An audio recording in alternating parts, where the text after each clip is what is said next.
everyone, this is Eugene Roddenberry. Dr. Mohammed Noor. Adam Nimoy, Leonard Nimoy's son. This is Leonard Crowfoot. This is Dr. Aaron McDonald, Star Trek Science Advisor and Lieutenant Commander McDonald on Star Trek Prodigy. And you're listening to Humanist Trek. Humanist Trek. You're listening to Humanist Trek. the Humanist Trek podcast. And you're listening to Humanist Trek, a fabulous, fabulous show. Enjoy. And don't worry, you can do your Temporal Mechanics 101 homework later. And I'm going to get political again this week because there is a solid half of this country that talks all this shit about veterans like they're heroes to be worshipped. And that's a debate we could have. But those same people then refuse to put money into systems that would help those veterans recover from their service, wartime traumas, and programming at the hands of our government. They'll happily masturbate onto an American flag while reciting the Pledge of Allegiance as Sousa plays Stars and Stripes Forever, but ask them to do anything truly meaningful to help a veteran, and they will tell you to get fucked. Perhaps I could use this as an excuse to go to those far-off planets with little polka-dotted people if necessary, and be able to talk about love, war, nature, God, sex, all those things that go to make up the excitement of the human condition. This is Captain Jean-Luc Picard. Welcome aboard. Jean-Luc Picard to the Starship Enterprise. You want to review your rapid progress? That nonsense is centuries behind us. To the Starship Enterprise. Oh, yeah? That is enough, damn it! Tempo, mon capitan. To the Starship Enterprise. But you can't deny that you're still a dangerous, savage child race. Of the planet Earth. You just don't get it, do you, Jean-Luc? That is the exploration that awaits you. Not mapping stars and studying nebula, but charting the unknown possibilities of existence. Nuchnech. And welcome to Humanist Trek. It's a comedy Star Trek podcast about the humanism in Star Trek. I'm Sarah Ray. And I'm Allie Ashmead. So, podcast magic, this is being recorded when it's super cold outside. Mm-hmm. And then because of there's like a 15% increase in the energy cost. I don't know if you got that email or something. So normally during the winter, I'll keep the heat on outside in the lanai so that one, my plants can stay alive, and then two, the cats can still go out there. But I was like, fuck it. I don't need $500 electric bills. No shit. In the winter. So I just turned off the heat at night and closed the door, but I forgot to take my plants no. the last few nights. They all freeze to death? Well, yeah. So I've got most of them are succulents. They looking kind of most of them are succulents, but I've got a tropical plant and then one of those creeping viney plants. And I went out there the other morning. I'm like, oh shit, it was like 2 degrees and I forgot to bring them in. And the one they're all drooping and shit. And I'm like, oh no. So I brought them in. The succulents I think are fine. But there's 3 plants that I don't know if they're going to make it. They're just drooping. So, and I've been able to keep them alive for like the last 3 years, which is that's a record for me. That's pretty impressive. Yeah. Yeah. Cause I kill everything. I kill it. Yeah. I kill everything. Not because I want to, because it's just who I am. It's just who you are. All of my plants are fine and alive. The only thing I've had to do lately is go back to the old house that we're still fucking waiting on the bank to come through and tell us whether we can sell it or not. Yeah. Or whether they're going to accept the offer that we have or not. Is I have to go back over there and open the fucking faucets when it gets cold like this. Yeah. So that those don't freeze up. Yeah, killing plants is just who you are. It's baked into your DNA. It is. I can't help it. Like those escaped criminals on Star Trek The Next Generation Season 3, Episode 11, The Hunted. Commander, you'll soon be getting an intruder alert. What? I've got something, sir. Intruder alert, sir. It's an old-style starship, sir. Constellation class, heading this way under impulse com. Number 1, kindly take charge of our guests until we have time to decide what we're going to do with them. Sir? Number 1, keep them out of my way. This week, we're visiting Angosia 3, whose citizens have expressed interest in joining the Federation. And on the surface, Picard and Riker are just finishing up a tour with Prime Minister Narok, played by James Cromwell, who goes on to play a bunch of shit in Star Trek, including one Zephram Cochrane in Star Trek First Contact. Yeah. I mean, he was the drunk. He was a drunk. But I've seen him play so many different freaking characters. He looks so different here. You almost don't recognize him unless you're really paying attention. If it's just on in the background, I wouldn't have been like, hey, hang on, that's Zephram Cochrane. No. So far, this seems like a pretty idyllic place. They apparently recovered quickly from a recent war, the Tarsian Wars, and Narok says that the Angosians have dedicated themselves to developing their intellect for centuries. They are not warriors. They believe reason can settle disputes. Of course, not every culture agrees with that, but it sounds right up the Federation's alley. Yeah, I mean, it sounds they sound perfect. Mhm. The shots of the city, it's all nice and shiny, and it seems like a perfect little civilization they got there. Sure Like, does. I'm like, wow. Another man whose name isn't spoken but is credited as Xanar, played by J. Michael Flynn, who we will see again in Enterprise. Okay. I don't remember anything from Enterprise I except don't Trip. either. Except Trip in the as we talked about in Discord, except Trip in those decontamination showers. Oil me up, baby. All I remember is Florida. That's the big thing I remember. Oh yeah, his sister gets killed and they destroy Florida. Spoiler alert. And the dog and the cheese. That's it. That's all I Yes, the dog and the cheese. Yep. I can't wait till we get to some of these because I don't remember them. You don't remember the dog and the cheese? No, I remember the dog and the cheese.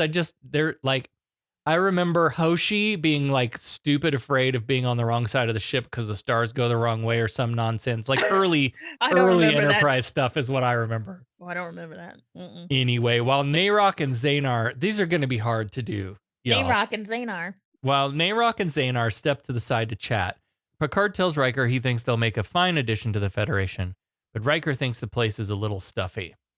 When the Prime Minister comes back, we learn that a prisoner just escaped from a maximum security penal colony on one of the moons, and they really don't have the means to track and capture the escapee. So with approval, Riker calls up Data, who already has the vessel on sensors, and tells him to secure and quarantine the pilot, and Narok warns that the pilot is armed and dangerous. Data says that, yes, they'll use extreme caution. And then we've got Data and Wesley, and they're all on the bridge. Data's in the big chair. I love that. Love it when he gets to take command. Data's sitting in Daddy's chair. There's no warp drive and minimal weaponry on this stolen vessel. The Forge thinks that this vessel has seen them, so it dips behind a little asteroid. But then only part of the ship emerges on the other side, and it's the drive section. They're like, oh, that's weird. What happened to the rest of the ship? So they scan the drive section for life forms and they don't find any. So then they go around the back of the asteroid and they see some wreckage on the asteroid, but there's no life signs either. So they're thinking, well, he's dead. Whoever is dead. And then Data has to report back to Riker, I think they've eluded us, sir. Sorry. That's the ship's drive section. What happened to the rest of his ship? Scan the drive section for life form readings. I just love scanning for life forms. Life forms. You tiny little life forms. You precious little life forms. Where are you?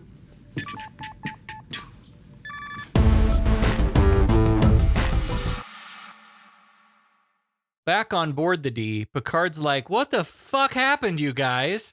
And Data starts, what had happened was explaining to Picard what went down.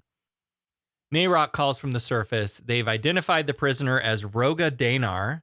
Super long criminal record, this guy, and they warn that Danar is prone to bouts of uncontrollable violence. So they hang up and start trying to figure this thing out. He doesn't have warp drive, so he can't have gone far.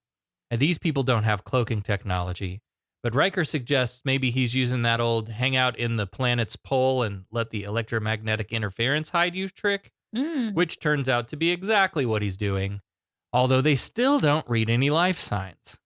So they try to lock a tractor beam, but the vessel turns to make a run straight into the D. So they raise shields and shut down the tractor beam, and then the vessel just bounces off the shields. Picard's like, just beam the whole damn thing into a shuttle bay. I think, was it LaForce that's like kind of impressed with what he's doing? Like, this guy's, he's a little suicidal. He's out of his mind, but they're like, hey. So yeah, Picard wants to beam the whole thing into the shuttle bay, but then Data's like, I don't think he's in the drive section anymore. Because Data anticipated the diversionary tactic, which seems to have been his pattern so far. And now they're picking up another cylindrical object, 7 meters in length and 3 meters in diameter. That's an escape pod. Still no life readings, though. But Picard calls to O'Brien to beam anything big enough to be a humanoid adult. And Riker and Worf head to Transporter Room 4, where O'Brien is holding what is clearly a humanoid man in the transporter until security arrives. And I don't think we've seen that before, that like you hold them in the pattern buffer and then you bring them in, but this is like mid-transport. Yeah, so he's detected that this person has a weapon, so they can stop it and just kind of freeze them there. New technology or something. Yeah, I wonder if this is the first time we see them render a weapon inoperable during transport. I can't remember if we've seen that before. Yeah. Anyway, Danar materializes and he tries to fire his weapon, but it was disabled, of course, and one of the Enterprise guards fires their heater, but it doesn't have any effect. Just like he just doesn't even bother him. Danar jumps them, kicking off a Star Trek fight. Star Trek fight! Star Trek fight! Do we not do that anymore? Yeah, we do. Okay. We don't do it in TNG doesn't do Star Trek fights like the old school Star Trek did. This is an all-out one. Yeah. This was fun. And O'Brien's like, security, more security, more security. Because O'Brien gets shot as well. Finally, Riker and Worf get this guy pinned to the ground. And as we go to commercial, we get a good look at Roga Danar, played by Jeff McCarthy, who has an unfortunate appearance in the pilot episode of Star Trek Voyager. Stick around for that. It'll be like 2047 or some shit by the time we get there. It'll be, a good 10 years from now or some shit. I don't know, maybe 5. Riker tells Worf to take him to a detention cell and set heaters on maximum stun. Mr. Crusher, fix coordinates onto that vessel. We'll just beam the whole thing into a shuttle bay if we have to. I do not believe that will be necessary, Captain. He is no longer in the drive section. What? I anticipated that diversionary tactic based on his pattern to date. We are picking up a cylindrical object, approximately 7 meters in length and 3 meters in diameter. An escape pod. This guy's incredible.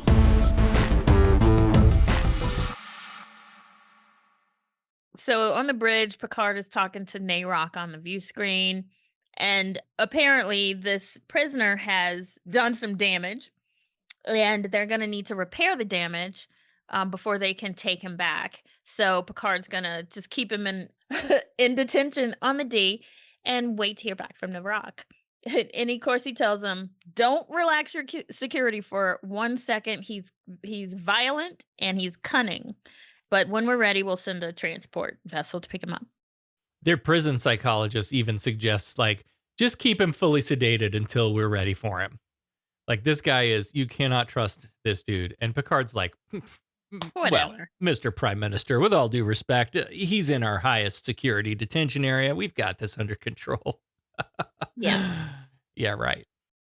Meanwhile, Data's been running diagnostics on the sensors, trying to figure out why they couldn't read Danar's life signs. In fact, they ask Majel GPT to identify the person in the cell, and she's like, there's nobody in the cell. But he's definitely in there, though, and it looks like he's having nightmares. And this catches the attention of one Counselor Troy, who's walking through the hallway. And so she goes down to the brig to find out what the hell's going on. This is a new playset this week, the brig. Yeah. We haven't seen this before. I like it. She asks him if he's all right, and he wakes up kind of disoriented and wants to know where the hell he is. And, Troy's like, oh, you're on the USS Enterprise, Federation starship, blah, blah, blah. We were orbiting your Angosia when you escaped. And he's like, oh, I guess I'm just a victim of my own bad timing, and asked if she's a keeper. And she introduces herself as the ship's counselor. And he kind of bristles at counselor. And he says, yeah, so I guess you're taking me back to Lunar 5. And she's like, that terrifies you, doesn't it? Well, he's like, yeah, I killed 3 people to get out of there. And I'm fully capable of killing you. And that's terrifying, even to me. And so she's starting to ask some questions because I think she's sensing something. Yeah. Asking if they mistreated him. And he said, no, they fed him, clothed him, housed him. They take great care of their prisoners, but they just can't leave. And reminds me of that a cage is a cage is a cage thing. Yes. Yes. But then he starts asking about her. He's like, do you always visit prisoners? Are you a specialist in criminal behavior? Or I'm just an interesting specimen? And she's like, why are you angry at me? So then he starts playing these games with her. Mm-hmm. He's like, well, yeah, a girl with long dark hair broke my heart a long time ago. And out of bitterness and resentment, I turned to crime. And then he kind of laughed and he's like, oh, how about this one? My mom abandoned me when I was a little boy. And she's like, what the fuck is wrong with you? Why are you playing these games like that? He has some resentment towards her because she said she was a counselor. And I think he's accusing her of being a mind control expert. He's like, isn't that what all of you mind control experts do? And she's like, you got it all wrong here. I just came to see what was up because I sensed you were in pain. Yeah, does this look like the Tantalus penal colony in Star Trek? Right. We do have some mind control experts, but I'm not one of them. Next, Troy's in Picard's office reporting this interaction. She says there's a duality to Danar. He's aware of his crimes, and they even trouble him. He's intelligent, thoughtful, like any other Angosian. She just can't believe that he is randomly and deliberately violent. She says he's inherently nonviolent. All of this to suggest that there's more to this man than what we've been told so far. Picard isn't hearing her, though, because all he has to go on is this prison break and Star Trek fight in the transporter room. Took 5 men to restrain him, so... Mm-hmm. Either way, he'll be glad to get rid of this guy pretty soon. She leaves and goes out to the aft stations on the bridge where Data is working, and she asks about accessing the Angosian central computer to review the police record of Danar, but there isn't one. And Data explains that Lunar 5 is a military prison. So this dude is a soldier. Mm. So they try to look up his military record, but there's nothing there that suggests why he's been imprisoned. In fact, his military record is pretty honorable. He served during the Tarsian War, received promotions, no red flags here. So Troy goes back down to the brig to try to get some answers from Roga directly. What she learns is that he was imprisoned because he's a threat to society, and she's like, but there's no police record. What did you do? And he says, I did everything they asked me to. That's why I became such a threat. Ooh. So it isn't clearly spoken here, but we get the idea that something about his military service caused him to be a nonviolent man who commits acts of excessive violence. And she asks, oh, so it started with the war. And Danar says, it started the day I volunteered, the day I started training, the day I met my first instructor. And he called himself counselor too. Gosh, my notes for the end of the show are full already. Holy shit. There's so much to talk about in this episode. Oh my God. I know. It's so good. I've learned you are a soldier. I was a soldier. Why were you put in prison? Obviously because I am a threat to society. There's no police record. What did you do? Everything they asked me to do. That's why I became such a threat.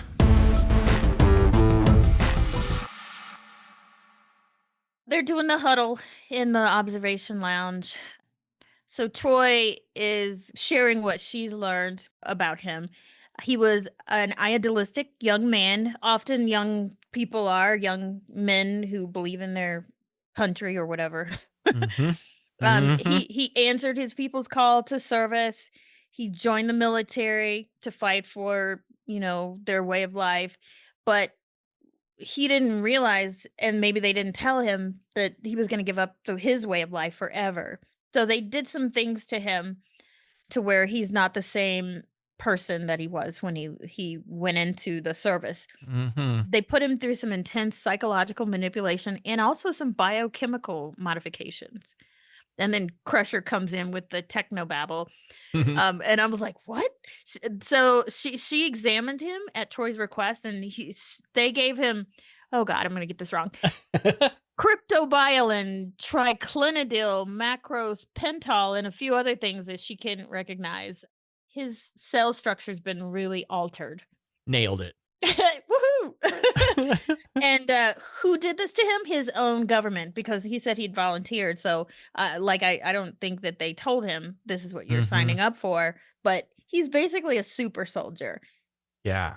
He can be normal, but whenever a danger is perceived, his training and programming kicks in and takes over, and he kill, and whatever it takes. Yeah. They enhanced his memory, strength, intelligence, reflexes. Like, he's conditioned to survive at any cost. All because he answered Uncle Sam's call to protect the American way of Ingosian way of life through military service. And when these soldiers came home, they struggled to reintegrate back into civilian life. And Data's like, okay, but I'm programming and they have programming. Has anybody ever tried to adjust the programming?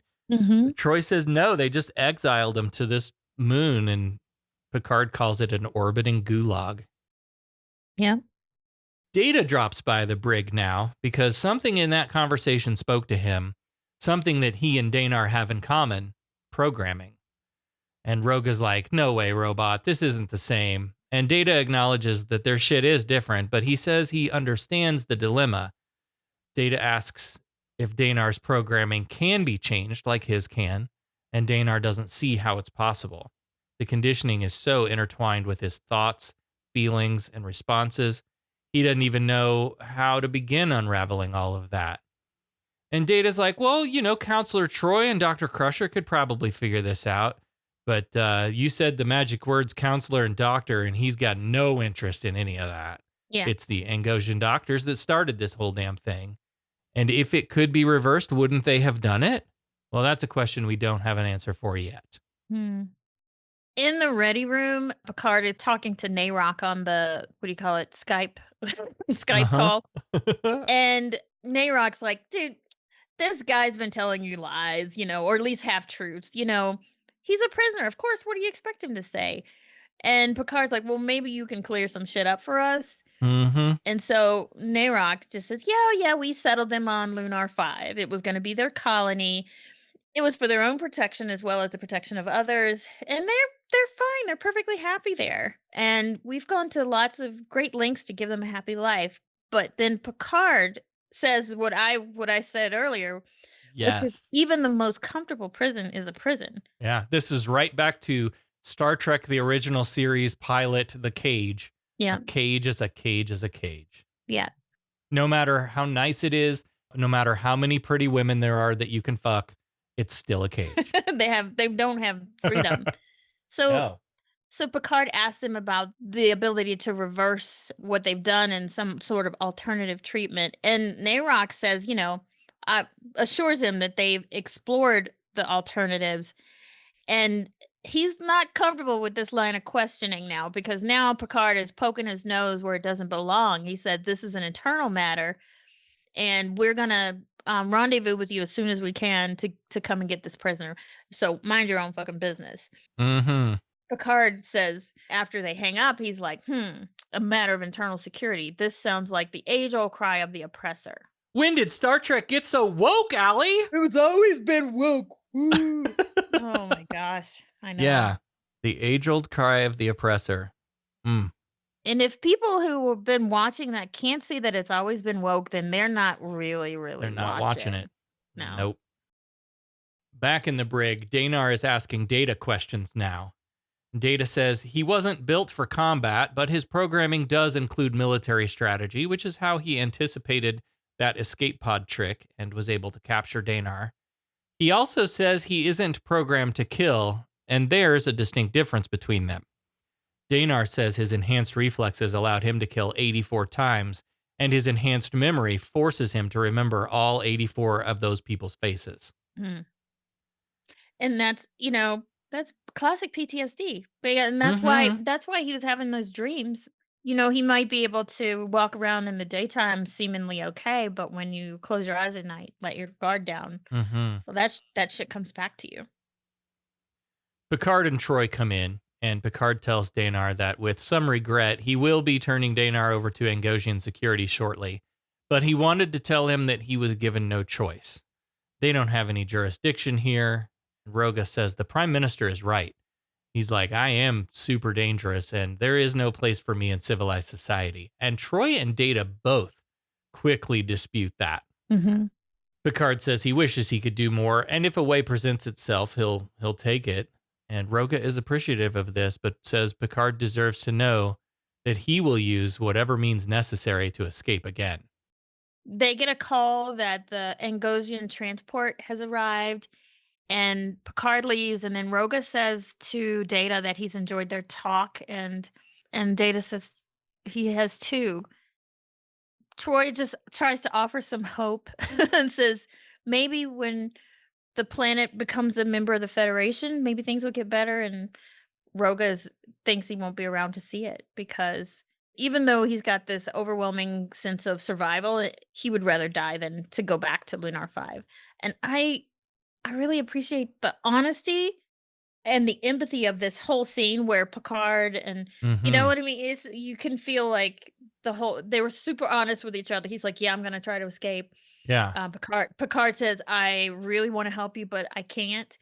And Troy and Data are like, we really don't think that you're beyond help.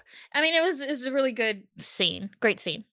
Well, doing these two episodes back to back, though, it makes me wonder why they didn't use the magic A word. Why didn't this guy request asylum? Oh, I don't know. And would they have granted it knowing that he's an escaped criminal or whatever? Like, that's not even discussed. There's no discussion at all of, I'm being treated in a way that you need to help me, protect me. Yeah. Because my people aren't doing right by me. Yeah. The only thing I can think of is that he didn't request asylum because he was trying to also fight for his brethren who were also in Lunar 5, and asylum would only be for him. And right. And I don't know. That's a good question. On the bridge, another Angosian is on the screen, played by Andrew Bicknell. He was in Monty Python's The Meaning of Life, as well as a customer in one episode of one of my favorite Britcoms, Keeping Up Appearances. British actor.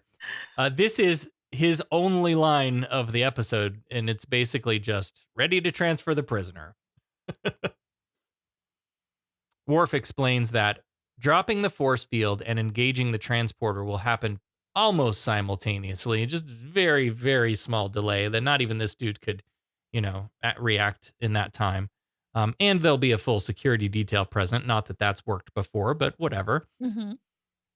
So Worf leaves the bridge to go handle this. But as the transporter initializes, Roga starts moving, struggling against the beam. O'Brien tries to increase power, but Roga gets first one hand out and then the other, and as Troy pleads with him to stop or he'll be killed, he pushes against the transporter beam and a white flash blinds us all, and he's gone. I literally didn't know you could do that. No, I didn't either. The only, that just reminded me of that scene in Star Trek The Motion Picture, I believe, where the transporter accident mangled that person, I don't think you can move during transport, or won't your molecules get all fucked up?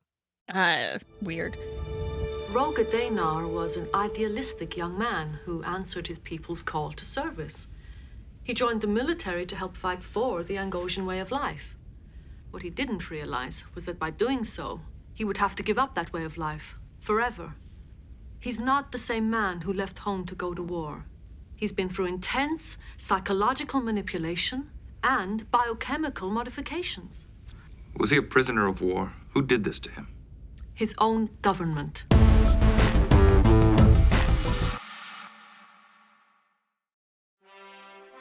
Space, the final frontier. These are the voyages of Star Trek Adventures from Modiphius. Your mission: explore the universe, command your crew, and boldly go where no one has gone before. From official miniatures and dice sets to rulebooks, gaming tiles, and story guides, adventure is only a warp jump away.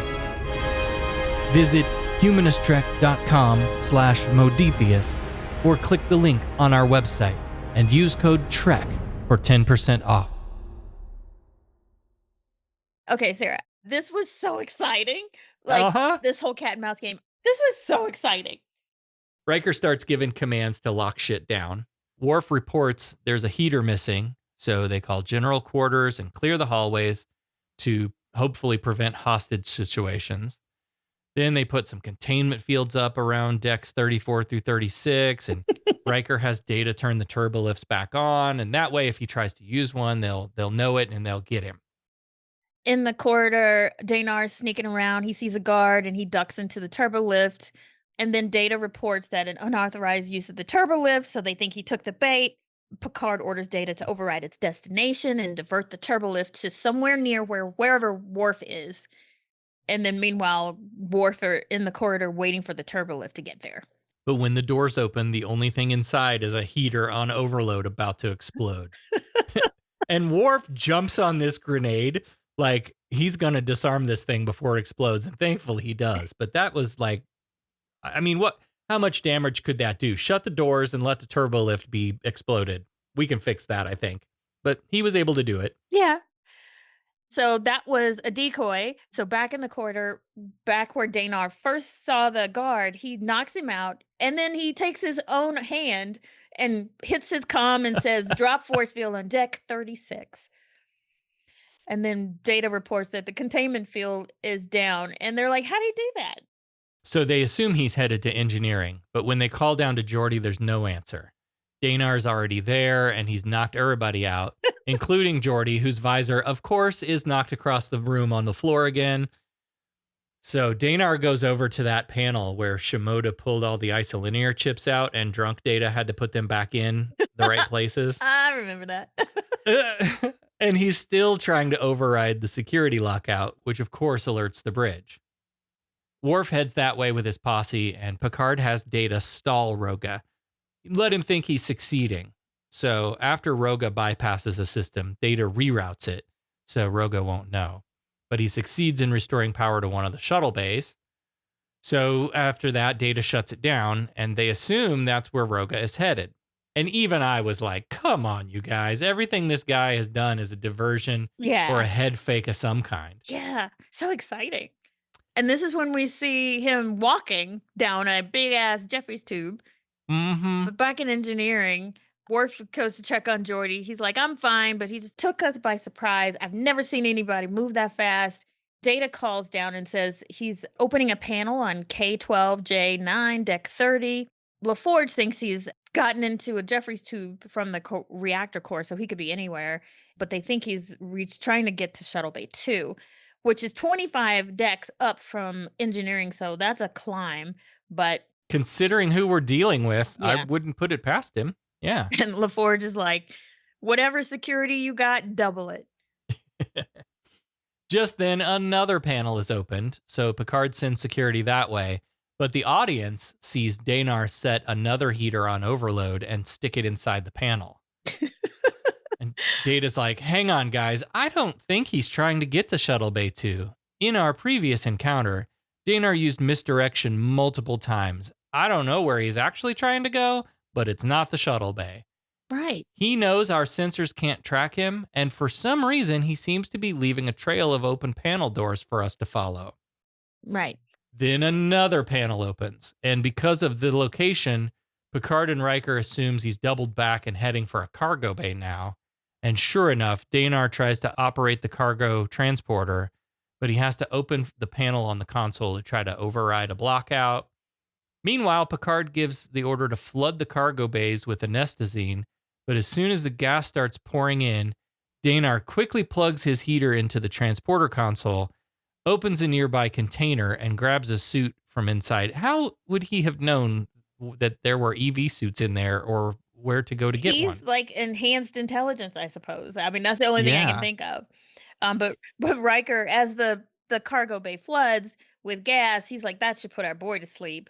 And then they return the environmental controls back to normal and then move in the security teams. And then when Worf and his 2 security go into cargo bay, they don't see him, so they split up. One goes left, one goes right. And they found a missing pressure suit. So they're thinking, okay, maybe he's trying to enter shuttle bay from the outside. That tells them to dispatch the security guards at the emergency airlocks. This is such a cat and mouse game. This is amazing. I love this is so amazing. much. Yeah, it's so good. Especially what happens next. Yes. So Worf is suspecting this guy is really cunning. So he reports to Picard through his communicator. He's like, okay, we'll post security guards at all emergency airlocks on the decks, levels 37 through 39. And then he also says, I'll cover the photon torpedo launchers also. Danar may attempt to leave the ship that way too. Worf out. And then Danar hears that because he's hiding somewhere. So Worf leaves, quote unquote, leaves. And then Danar comes out and surprise, Worf planted that idea just to see if he would take the bait. I love it. Worf does a little misdirection of his own here. Yeah. Yeah, and he jumps out, heater on Danar, and he tells him, you must have Klingon blood. But the battle is over, and just as he calls back in to report the capture of Roga, the heater in the Jeffries tube explodes, taking down all external sensors. The lights in the cargo bay go out, and Danar Star Trek fights Worf. Star Trek fight! Love this. Yeah, this is a good one. I was like, well, if anyone can take him down, surely it's Worf. There is, in the zeitgeist of Star Trek The Next Generation, there is a well-known meme that, like, anytime Worf and cargo containers are in the same room is a bad time. Worf and cargo containers just do not get along. Yeah. This guy throws him down, knocking over containers. Oh, good stuff. Poor Worf is beaten by a tower of containers. Danar jumps on the transporter pad and beams himself to the transport ship that was going to pick him up anyway, but this time he's got a phaser. He appears, he tells the pilots to sit down. Well, they're already sitting down, but basically he's taken over, and then Worf reports to the bridge, yeah, Danar's escaped. No shit. You must have Klingon blood. But the battle is over. My battle is never over. Worf to bridge. I have Danar.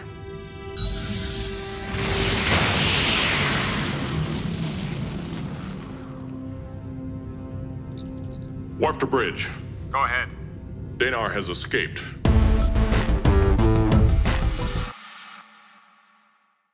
Now Danar is on the run again, and just as Geordi gets the sensors back up, Prime Minister Narok is calling.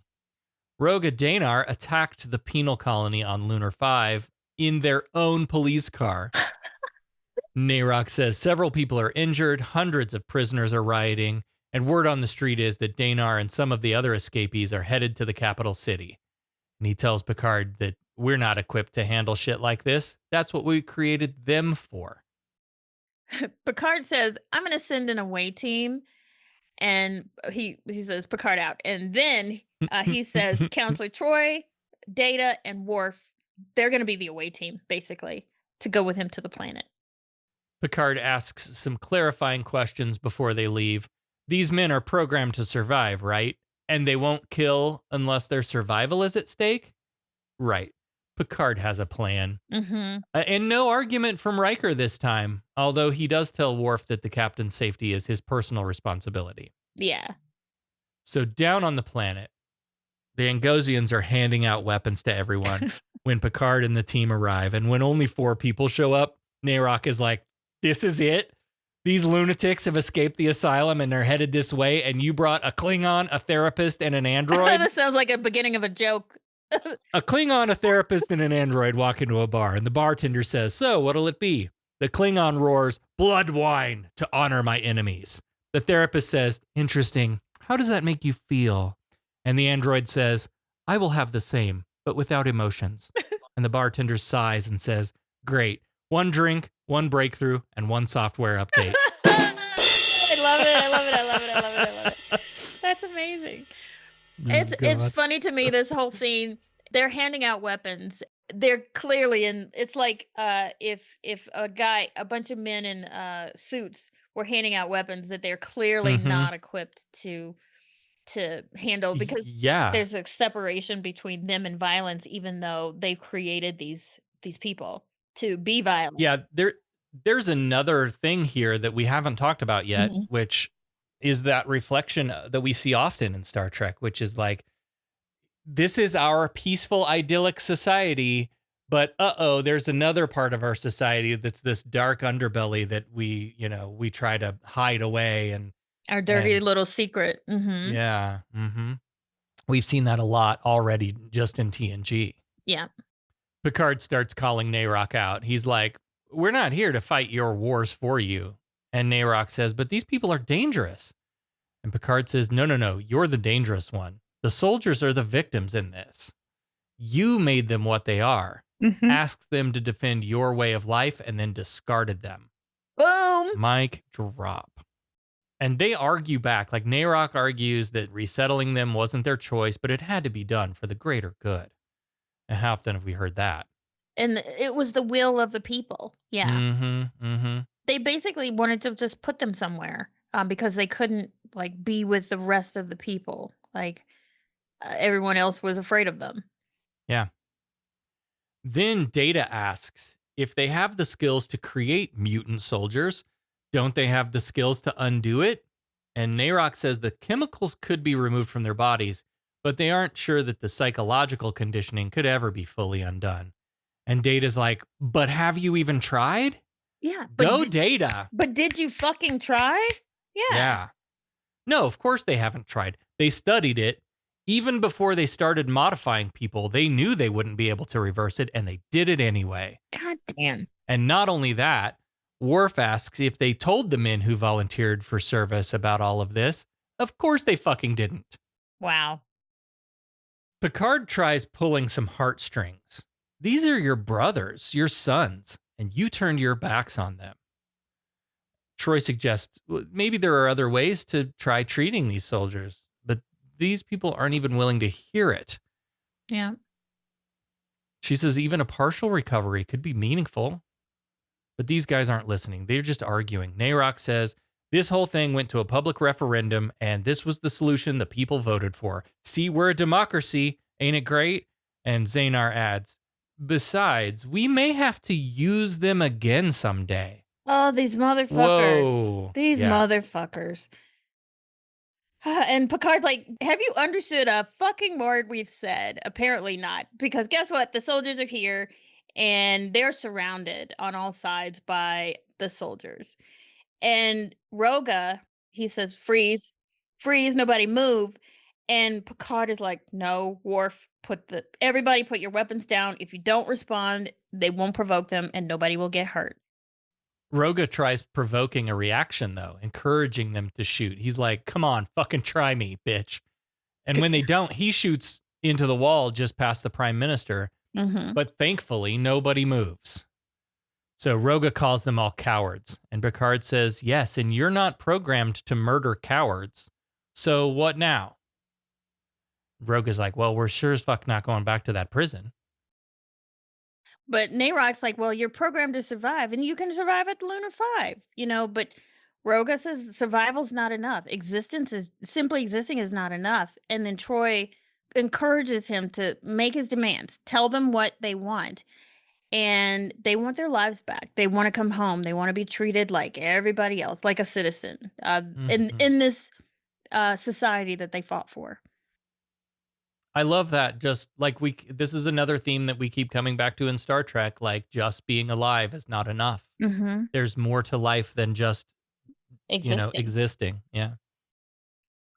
And Nayrock in his slick politician speech, he's like, "Well, I'm not prepared to negotiate under threat, but put your guns down and let's talk, and we can peacefully return you back to Lunar 5, your prison."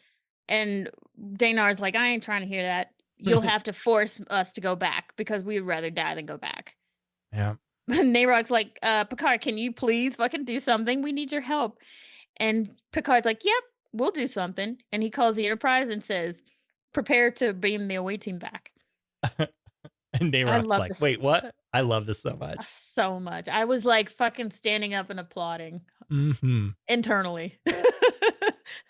Picard's like, "Well, I have everything I need to make my report regarding your potential admission into the Federation. Your prisoner has been returned, and now you have a choice to make. Force these men back to prison or welcome them home. Besides, you told me that this is none of my damn business. Ooh. So away we go, and although your petition to join the Federation is denied today, when you're ready, we'll be happy to reconsider your application. Bye-bye."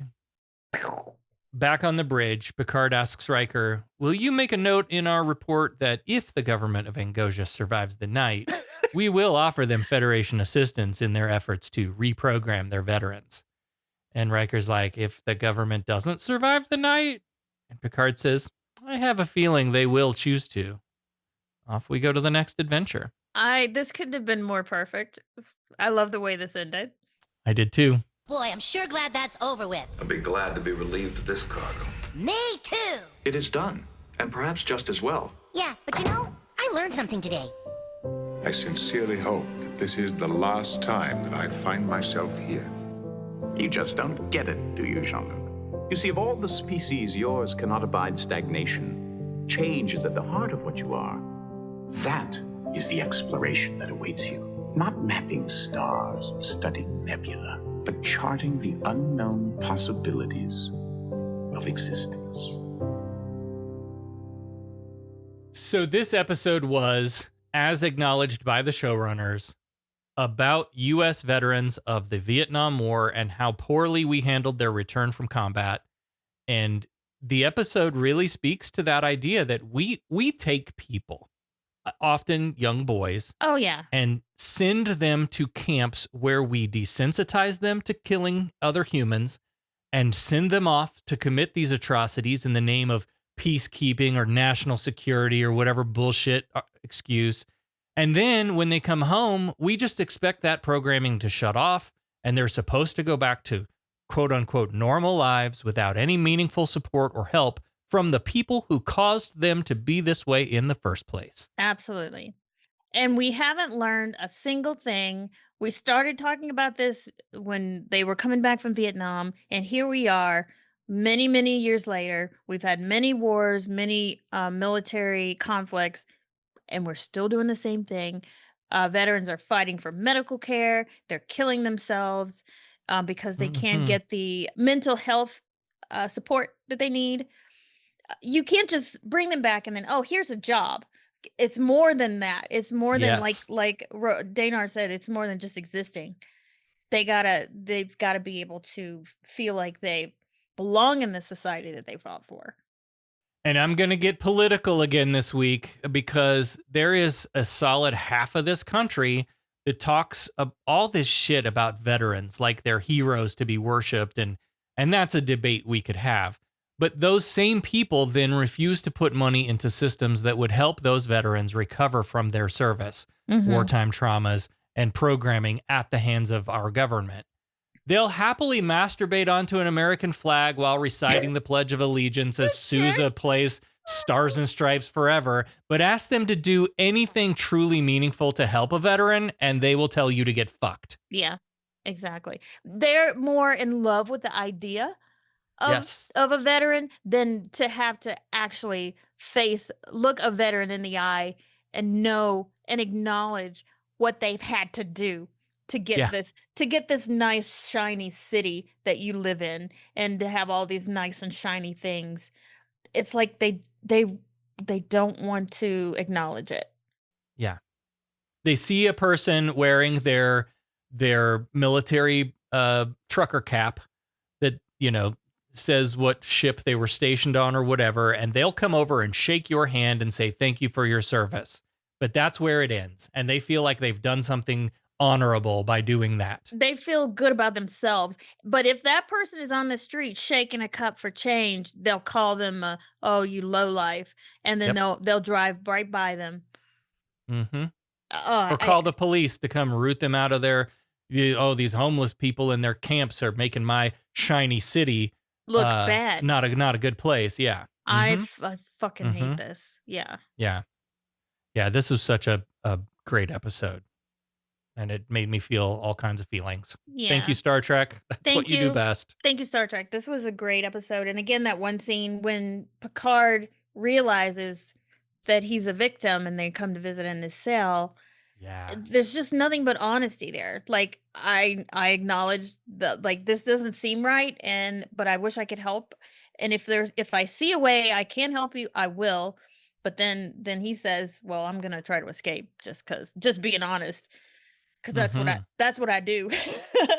And yeah. And I guess you can interpret the end of this episode as him taking that, finding a way to help.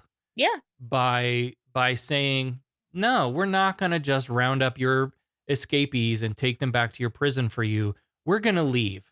And you have to sit with this and figure out how to make this right. Yep. This is on you. You guys did this. You need to fix it. Yep. This is your situation. They did try to keep him from escaping, but they did their due diligence, but he escaped and here we are. And we're just going to walk away now. And offered support for like, okay, you figure out how to get through this day.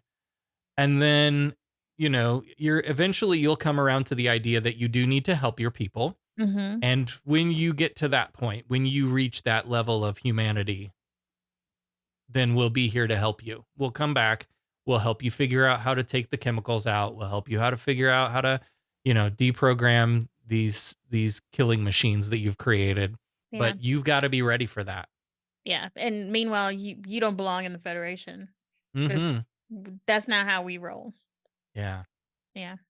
And gosh, I wish that, we're always trying to police the world. I really don't think it's because we actually care. There's always an ulterior motive. They got something we want. We don't really care. I wish there was an actual organization like the Federation to where they actually give a shit what other countries are doing to their own people without any promise of some sort of gain, like whether it's oil or gas or land. Rare earth minerals. Yeah. I wish there was that empathy. I wish we practiced it more and instead of going into a country, oh, well, they've got oil, so let's go in, insert ourselves, pretend that we're the good guy, and then sort of like rape their resources. Mm-hmm. Mm-hmm. Yep. This is a problem that we've been talking about I'm not a great scholar of history, but I'm sure after every war, people will have had some PTSD that has gone unaddressed. Oh, yeah. And I think the difference maybe between the Spanish Indian Wars or the World War I, even World War II, now we're starting to know better. Now we're starting to recognize that these soldiers are coming home with something that we caused to happen to them. Yeah. And it's infuriating that in 2026 that we still haven't gone to the next step, which is, and we owe it to them to do something about it. Yeah. These guys still got to come home and fight for every single little sort of medical support. Yeah. Yeah. We can handle all the pleasantries later. Now, let's get down to business. I am willing to pay handsomely for you. I think you've had a little too much to drink. Now, what do you know about my money? Your money? The money he stole! You stole his money? Those vouchers I gave you were every bit as good as Latinum. You can spend Latinum almost anywhere. Those vouchers are only good at your bar. As always, we want to thank everyone who supports the show, and we want to give a special shout out to our founding admirals at the top tier on our Patreon. A special thanks to Ali, Peter, Sarah D, Bruce, the Bear and Currid podcast, and some call him Tim. Thank you all so much. Thank you, patrons. Captain, Starfleet Academy is requesting an update on our estimated arrival. Finalists, please take your seats. I must admit you have a very fast mind. Once I realized it was a trick question, there was only one answer. Although only one student will be chosen for the Academy, any of you could easily qualify. Candidates, good luck. You got called to the superintendent's office. It's a story I'd like to hear. Beck is back now with the answer to this week's Starfleet Academy Cadet Challenge, which, by the way, Star Trek Starfleet Academy has stolen, cribbed from us. What? The phrase Starfleet Academy Cadet Challenge. Big Star Trek is stealing shit from us. Oh my gosh. Anyway. I don't know. I doubt they Oh God, to no, our none of podcast. those people listen to us. Are you kidding me? I've met a few of them though. Or at least I've met Tawny Newsome. Mm-hmm. So, and I don't know. That's really cool. Yeah. Anyway, what's our question for the hunted? What is different about the Jeffries tube featured in this episode when compared to others? Yeah, we know the answer now, but what did we say? Well, Sarah said we see the vertical in addition to the horizontal. Yeah, that's wrong. And Allie said they can stand up in them, which is the correct answer. Allie wins a point. Affirmative. This is the only time you ever see a part of the tube large enough to walk in. Hot diggity damn. That was completely an accident because of course we record these before we watch them. Yeah. And as I was watching them, I'm like, hey, this dude's walking in it. Yeah. So yeah. Yeah, good for you. Well done. Complete fluke. Next time on Humanist Trek, we will review Star Trek The Next Generation, Season 3, Episode 12, The High Ground. Dr. Crusher's abduction by a radical terrorist group thrusts the crew into an explosive civil war on Rutia 4. I remember this. Yeah. Wasn't this the one where they were in a cafe and the big explosion happened and they stole Dr. Crusher and this faction took her. They were in a cave. That's all I remember. Yeah. They were in a cave and she had to be like the doctor because they didn't have one or something. Right. But then was there some radiation that was killing them or something? It might have been, yeah. Might have been something like that. Yeah. Yeah. All right. Well, what's our question for The High Ground? What 90s era glass ceiling did the production of this episode break? 90s era glass ceiling? 90s era. What's a glass ceiling? Okay, explain what that means. Like the first woman producer or director or something. What 90s era glass ceiling did this episode break? Okay, what were some of the glass ceilings? Woman director or exec or producer? That's what I'm thinking, director. Because they've had women on the writing for years, going back to TOS. I just don't know. I haven't paid much attention to who's directing. Me either. Maybe it was directed by a woman. I mean, I'm totally guessing, so I have no idea. Yeah. Glass ceiling. What else? Costume design? No.